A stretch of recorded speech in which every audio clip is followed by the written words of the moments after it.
To movers and shakers. पिछले दिनों सचिन तेंदुलकर के बारे में कहा गया कि भारी बल्ले से खेलने के कारण उनकी पीठ में प्रॉब्लम हो गई, लेकिन वो तो भारी बल्ले से बचपन से खेल रहे हैं। दरअसल सचिन ने कुछ ऐसे उटपटांग काम किए जिनसे उनकी पीठ में प्रॉब्लम हो गई है। हमारे एक्सरे के मुताबिक उनकी बैकबोन के छठे वर्टिब्रा में क्रेडिट कार्डोग्राफिकल प्रॉब्लम है। और ये प्रॉब्लम उनको तब हुई जब उन्होंने स्क्रू ड्राइवर की जगह क्रेडिट कार्ड से हेलमेट ठीक करने की कोशिश की। ठीक ऐसी ही प्रॉब्लम और खिलाड़ियों की बैकबोन में भी पाई गई, क्योंकि उनसे भी सचिन ने कहा था, गो गेट इट।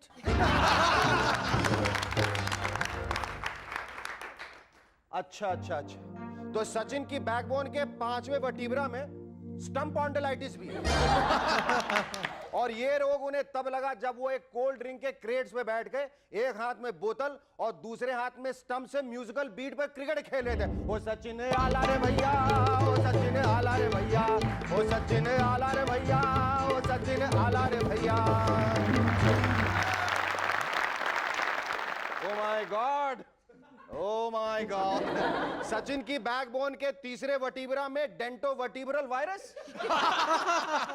मुझे लगता है कि इस वायरस ने सचिन पे तब अटैक किया था जब वो एक एड के लिए अपने दांतों को जरूरत से ज्यादा एक्सपोज कर रहे थे और उनके दांतों में से तरह तरह की आवाजें भी आ रही थी। लेकिन दांत एक्सपोज करने से पीठ दर्द का क्या लेना देना? वो इसलिए क्योंकि इस दांत दिखाने वाले एड से मिले रुपए उठाने से उनकी पीठ बैठ गई।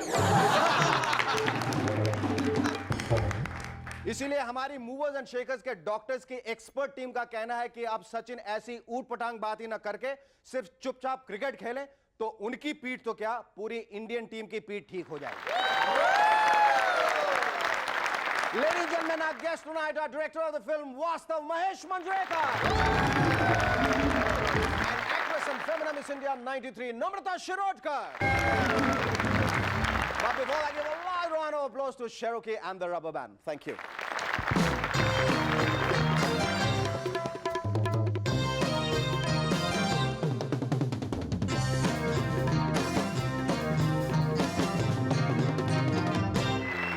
Hello, welcome back.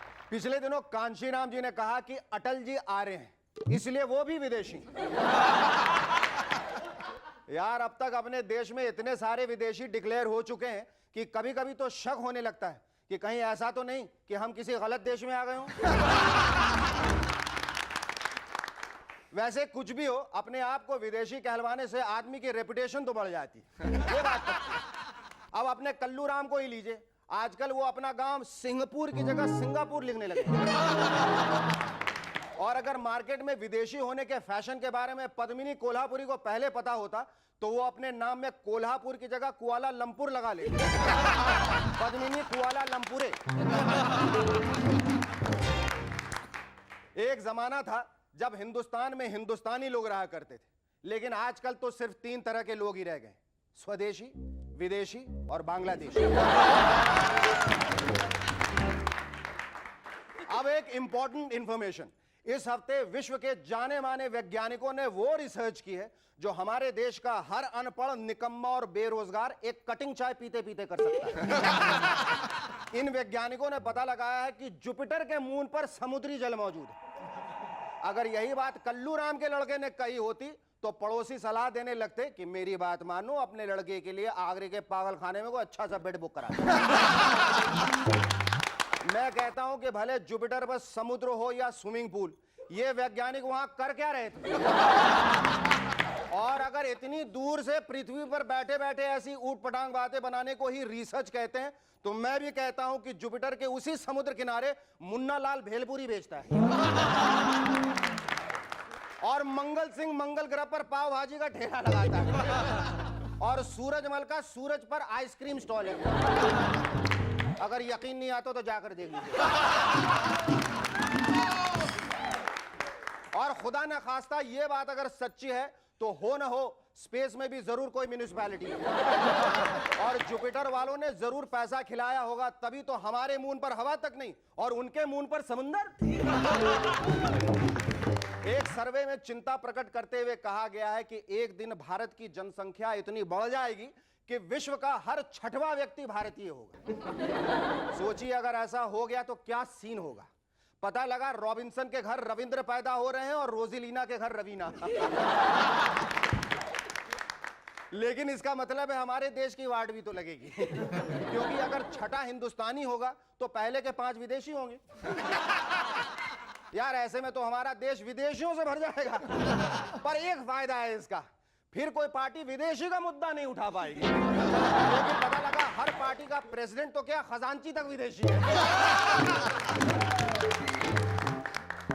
इस सर्वे से विदेशी तो बहुत ही परेशान है। सब अपनी अपनी बीवियों को समझा रहे हैं, डोंट वरी डार्लिंग, हम छठवां बच्चा पैदा ही नहीं करेंगे। वहां के परिवार नियोजन वालों ने तो नया स्लोगन भी बना लिया है, 3 के बाद होगी परेशानी, 5वें में याद आएगी नानी, और 6वें पे ना जाना क्योंकि वो होगा हिंदुस्तानी। हिंदुस्तानी।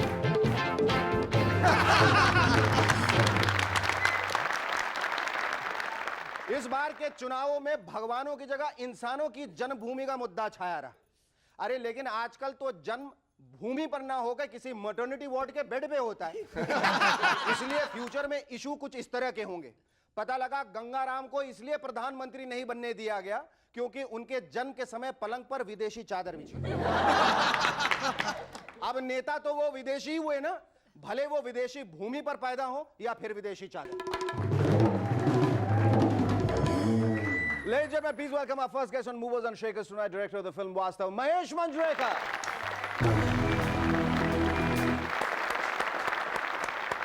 Thank you, Shiroji Suma. That was very profound. And thank you so much for coming on our show.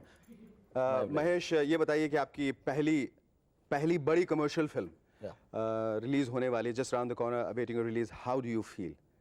Are you getting the butterflies? You getting the heebie-jeebies? Yeah. It's like right round the corner. हाँ. So obviously, because it is my first Hindi release. वास्तव का जो ये ख्याल है, जो idea है, वो आपके दिमाग में कहाँ से आया? I don't know. I was getting affected by the people who are getting drawn towards underworld. They're all between the ages of 17 to 23, 24. So it came to me कि why? There was a lot of glamour attached. The media had really glorified the gangster. So somewhere I wanted to, you know, उसका दूसरा पक्ष दिखाना चाहता. And somewhere I wanted to pity a gangster. It is basically a, you can call it an autobiography of a gangster. क्या वजह थी कि आपने संजय दत्त और नम्रता शिरोडकर को उस फिल्म में लिया? हम ये पूछना चाहेंगे कि ये जो टाइटल बड़े खूबसूरत आपके, निदान, वास्तव, और आपकी जो दूसरी फिल्म अस्तित्व, ये जो झुकाव है आपका जो. What happens is, see, there are so many titles with the name Hum and Pyar, and there, I could have named my film कि वास्तव में प्यार होता है या हम अस्तित्व हमारा खो बैठे हैं. Somewhere I wanted to conserve my energy. And there are so many times that people ask कि तुम्हारे फिल्म का नाम क्या है? तो I think I conserve energy by saying वास्तव and अस्तित्व. और फिर ये नहीं पूछ रहे वास्तव में तुम्हारे फिल्म का नाम क्या है? Okay, now coming back to my first question, which is like, what made you decide on Sanjay and Namrata? When I conceived the story, that the whole character of the underworld, that gangster, I needed that restlessness in him, who's never steady, mentally also, physically also, because of everything they go through. Somewhere the whole process comes back, and because of what Sanjay had gone through in his whole life. When I saw him in Nidan, I cast him in Nidan because I liked him. He was playing Sanjay Dutt in the film. अच्छा. He was the heroine of my film, who was in Nidan. She likes Sanjay Dutt, so I cast Sanjay Dutt in the film. कोई नाटकर्णी नाम का आदमी आया था मुझसे मिलने. हाँ, मगर मैंने उसे निपटा दिया साहब. Don't worry. मिलने क्यों नहीं दिया उन्हें? शॉट शुरू था साहब. इंसानियत से बढ़ के कोई चीज होती है शर्मा जी? शर्म नहीं आती ऐसी बेहुदा हरकत करते हुए? सॉरी साहब, मैंने सोचा कि. Shut up, Sharma ji. And then when I saw him during the shooting, he was there for one day, but he was so restless. He was never in one place. He was talking to everybody, but he was never sit in the place. So that, I wanted that restlessness for Vastav. So then accordingly, when the story was worked out, I took that character in the film, his basic attitude in the film. So whatever the character Raghu, he has an attitude in the film. That is Sanju's attitude. And then talking about heroines, so I don't know. It was a stroke of luck that I got Namrat in the film. Now I call it a stroke of luck. That time I used to feel, yaar, Namrata se kaam karna hai. So, no, because she was not a star. Yeah, I know. So then I saw a small part of her, Pukar, and then liked what I saw. And then she came for the shoot, and I liked it because she didn't come prepared at all. She came with a fresh approach. Ki she is ready to do whatever I want her to do. Okay, so now you're kind of very earnestly looking forward to this film, Vastav, and after which, are you depending a lot emotionally and mentally on this film? Today there are a lot of producers say कि एक film करेंगे, वो film करेंगे, but it depends on what happens on the 15th of October at 2:30 p.m. If the film is a bomb, so they'll come and tell me to do a lot of films. If it flops, I won't know where they vanish. So obviously I wanted to succeed, and not just me. There are many people who have hopes from Vastav. Okay, is there any specific reason behind this look? I mean, you look more like a pop star than a director. No, what happens is, then again I come back to that. If you are a success, people know you. So what happened is, बीच में everybody used to call me Sanjay Manjrekar, and I used to say क्या Mahesh Manjrekar. So then I said कि वो identity बन जाती है जब ये successful होता है, तो बोलते वो तो एक तो बोल सकते कौन है भैया संजय मांजरेकर, तो वो यार थोड़ी सी सेंडी बेंडी है ना. Let's hope when Vastav is a big hit, they look at you, Shendi, and say, Mahesh Manjrekar, वही जो चोटी का director है. Thank you so much. Thanks. Ladies and gentlemen, please welcome our second guest on Movers and Shakers tonight, actress and Miss India 1993, Namrata Shirodkar.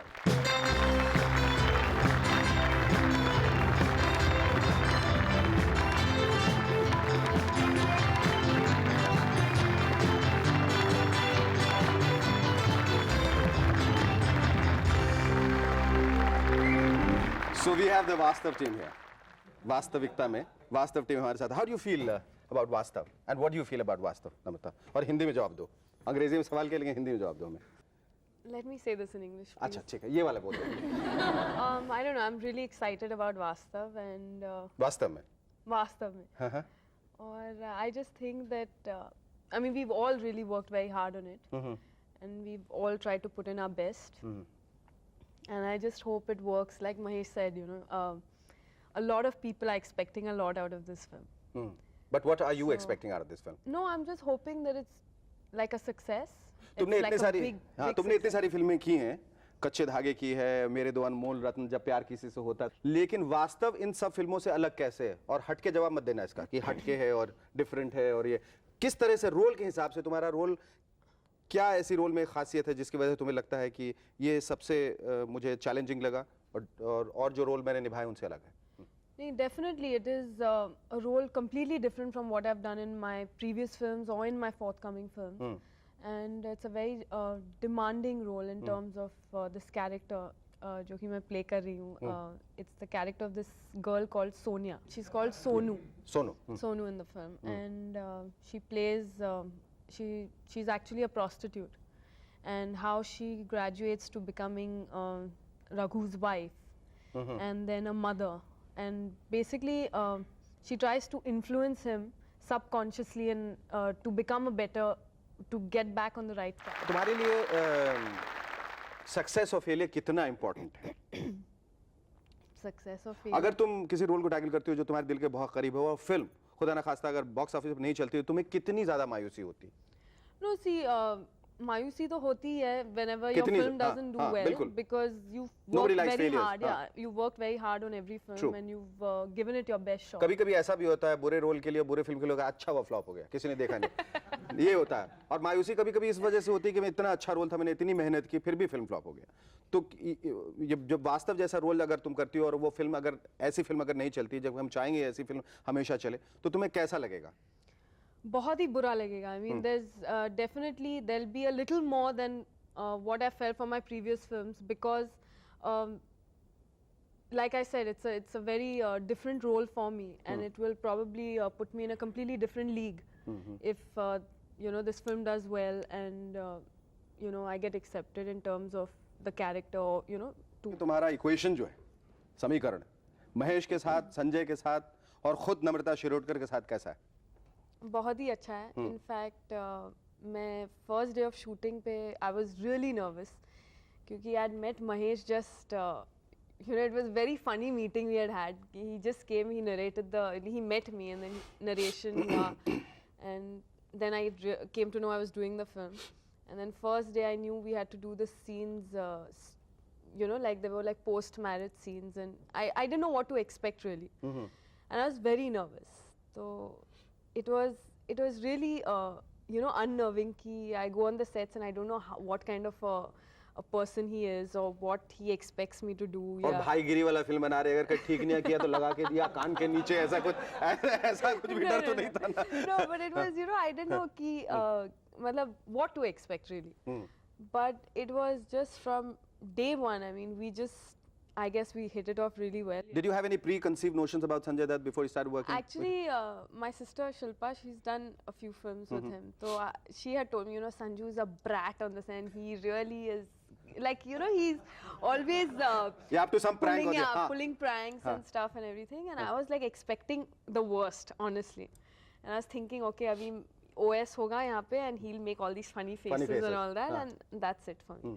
And as it is, I was nervous because it was such a heavy role. But he does that. I've done a film with him, and every time he's like for a OS shot, doesn't. you make him all those faces while you're mouthing serious dialogues. He does that. No, but I was expecting that, and I go there, and he was completely. In fact, he was so focused throughout this film that I was like, "Oops!" I mean, you know, I've heard all wrong. And Maybe Sanjay Dutt was nervous of Namrata Shirodkar. No, nothing. Please. Namrata, tell me, अगर तुम miss India 1993 नहीं होती तो तुम्हारी जिंदगी में कितना फर्क आ गया होता? बहुत फर्क हो गया होता. I would be flying some airline, I think, as a air hostess. क्योंकि that's probably what I thought I would do. Closest to what I wanted to do in life in terms of traveling and, you know, seeing different places and stuff. एक आखिरी सवाल, लोगों के पास जो stars होते हैं उनके पास बहुत सारा पैराफर्नेलिया होता है. किसी के पास उनके शोफर होते हैं, किसी के पास उनकी हेयर ड्रेसर होती है, मेकअप मैन है. तुम्हारे पास एक चाय वाला है जो खास तुम्हें चाय बना के देता है. What is the secret behind this? Who is this chai wala and what kind of tea does he serve you? Tell me, I would want to know that. What is that special kind of tea which he brews specially for Namrata Shirodkar? Akram you're talking about. हाँ, yes. ठीक है. Nothing, it's nothing. It's just that my coffee is very strong coffee. I drink and... Do you mix anything? No. I mean, do you mix tea with coffee and coffee with tea kind of thing? No. He makes just the way coffee is made, but it's just very, very strong coffee. And And, are I you like a less milk, and I like equal in my coffee, and all those few things in it. So. Few things in it. Well, I hope that when success happens to you, and which happens to you through Vastav, it's a really huge proportion, and there is nothing that is adulterated with it. Thank you so much. It was lovely talking to you, Namrata. Yeah.